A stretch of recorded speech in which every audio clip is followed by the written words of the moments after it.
Καταδικάστηκε η Ελλάδα για την μη επικαιροποίηση των σχεδίων διαχείρισης κινδύνων από πλημμύρες. Είχε παραπεμφθεί στο Ευρωπαϊκό Δικαστήριο από την Κομισιόν.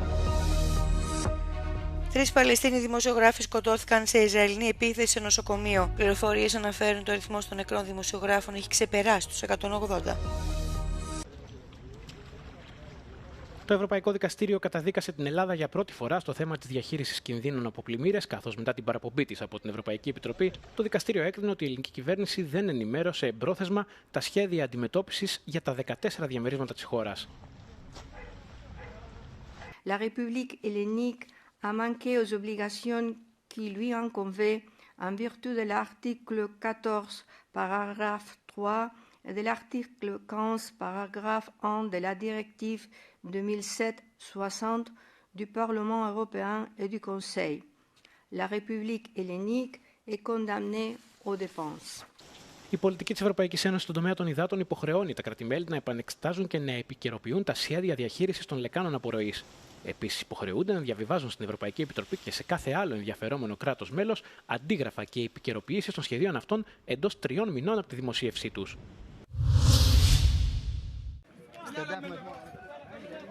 Τρεις Παλαιστίνοι δημοσιογράφοι σκοτώθηκαν σε επίθεση στο προαύλιο του νοσοκομείου Αλάλη στην πόλη της Γάζας.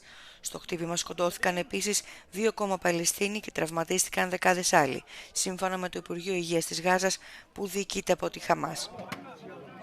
Το Ισραήλ υποστηρίζει ότι συλλέγει στοιχεία για να ξεκινήσει έρευνα για το θέμα. Οι Ισραηλινές δυνάμεις τόνισαν ότι οι επιθέσεις τους στοχεύουν μόνο μαχητές και επιρρύπτουν την ευθύνη για όλους τους θανάτους αμάχων στη Χαμάς, την οποία κατηγορούν ότι κρύβεται σε κατοικημένες περιοχές. Η νέα επίθεση ανεβάζει τον αριθμό των νεκρών δημοσιογράφων σε περισσότερους από 180, σύμφωνα με την Επιτροπή για την Προστασία των Δημοσιογράφων που εδρεύει στη Νέα Υόρκη. Το Ισραήλ αμφισβητεί τους αριθμούς αυτούς, καθώς λέει ότι πολλοί από τους νεκρούς ήταν ένοπλοι της Χαμάς που παρίσταναν τους δημοσιογράφους.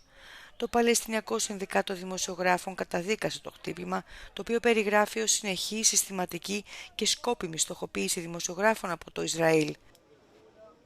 Το Συνδικάτο αναφέρει ότι τα στοιχεία του δείχνουν ότι τουλάχιστον 225 επαγγελματίες του τύπου έχουν σκοτωθεί μέχρι στιγμής.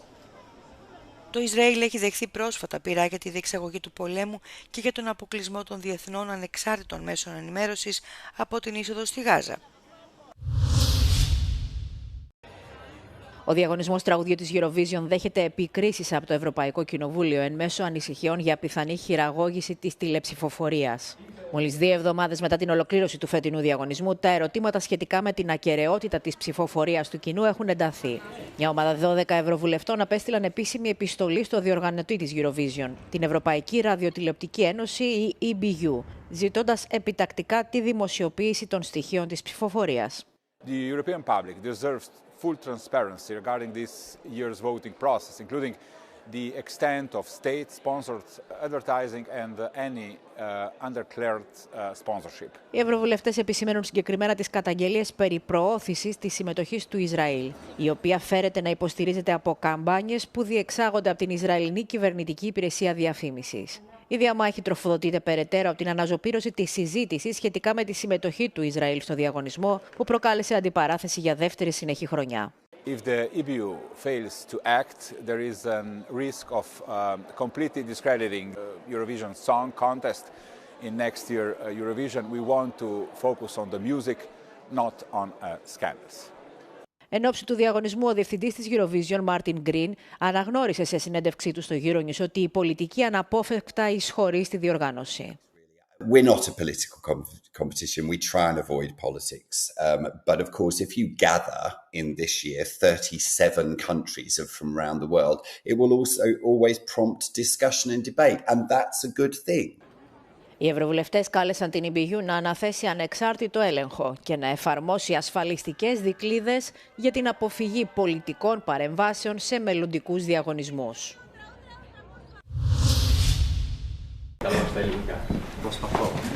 Μετά από μια ταραχώδη περίοδο 2 ετών λόγω της υπόθεσης Μπελέρη, Αθήνα και Τύρανα δεσμεύτηκαν να ενισχύσουν τις διμερείς τους σχέσεις κατά τη διάρκεια της επίσκεψης του νέου Υπουργού Εξωτερικών της γείτονος, Ίγκλη Χασάνη, στην Αθήνα, 3 εβδομάδες μετά τις εκλογές στην Αλβανία και την ανανέωση της θητείας του Εντι Ράμα. Κατά τις κοινές δηλώσεις του Υπουργείου Εξωτερικών, ο Γιώργος Γραπετρίτης είπε ότι οι σκιές που τάραξαν τις σχέσεις των δύο χωρών θα πρέπει να εκλείψουν.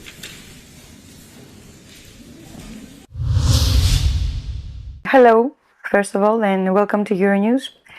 During the last years, you have been making changes, reforms in your country in order to meet the European standards and enter the European Union. Which is the progress? And do you think that the goal of 2027 is a realistic goal for the completion of the negotiations? We have been making changes, we have been making reforms, we have been making adaptations for the future of our people, for the future of our families, for the future of our society, which is a dream that coincides to become future members of the European Union.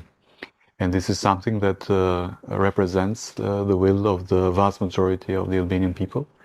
It's a possibility that our dream to come true, not only to, I'm using the other verb, not to join the European Union, but to go back to the European family. And for this, we will continue to address the issues that we have in the table. And we have a very thorough and detailed plan with the European Commission to hopefully finish the technical negotiations by 2027. Which you would consider the biggest breakthroughs you have done as far as concerns reforms the last years? The justice reform has been the fundamental stone in changing and rotating all the perception of the realities that we're facing. The justice reform has brought hope to our people. The justice reform has created the necessary environment also for investments to continue and be present in a country that has not had any major reform like this one since independence. Our Prime Minister always uses this example of a major possibility of changing the mentality of the people by having a new, professional, uncorrupt class of judges and prosecutors in the country. So you mentioned corruption. Corruption was one of EU's main concerns. As far as Albania is concerned, you have made some steps with the judicial reform. Are you planning steps ahead to address the issue? With the justice reform, we are the only candidate country that has created such a mechanism of this new class of judges and prosecutors. Hopefully, should be a good example for others. We aim to continue these reforms. The anti-corruption initiative should be at the core of our work, and I'm really looking forward to the new parliament that came out of the elections 2 weeks ago in Albania to continue with these reforms. Which are the obstacles in your European path?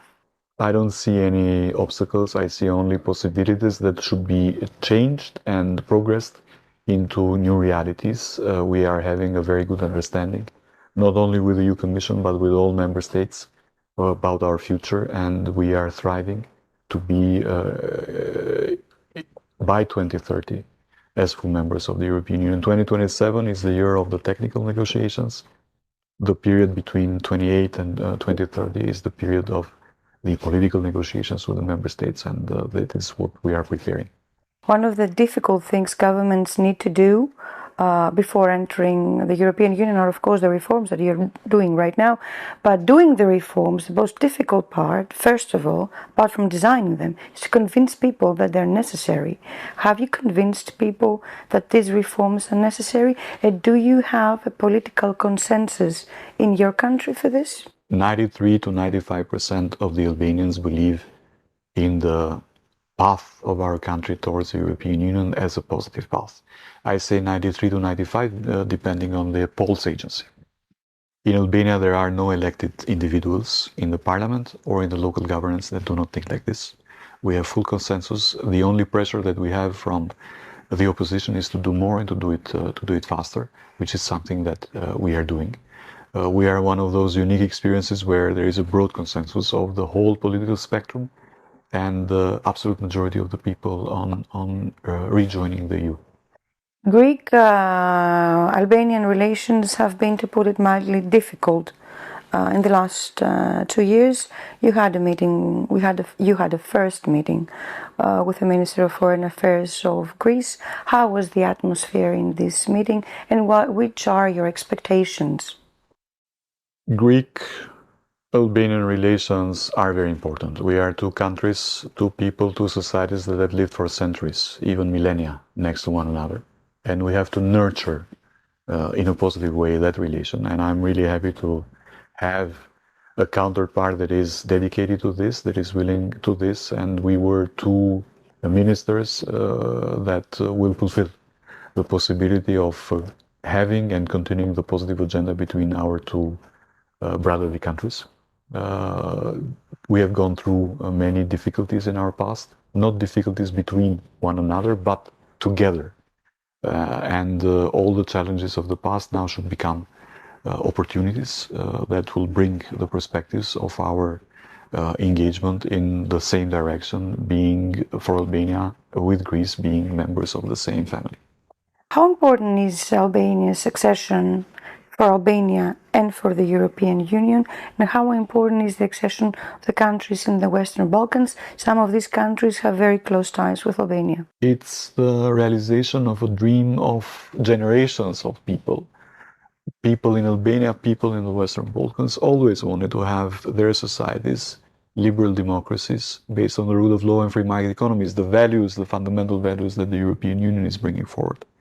And we see that present in our daily discourses with not only the people in Albania, but I see it everywhere in the region. There is a good momentum, a good possibility that is being created by the EU Commission, by the EU member states of the enlargement, and we have to seize that opportunity. These are windows of opportunity that are rare, and we have to do the maximum to reach them. Thank you very much for this discussion. Thank you.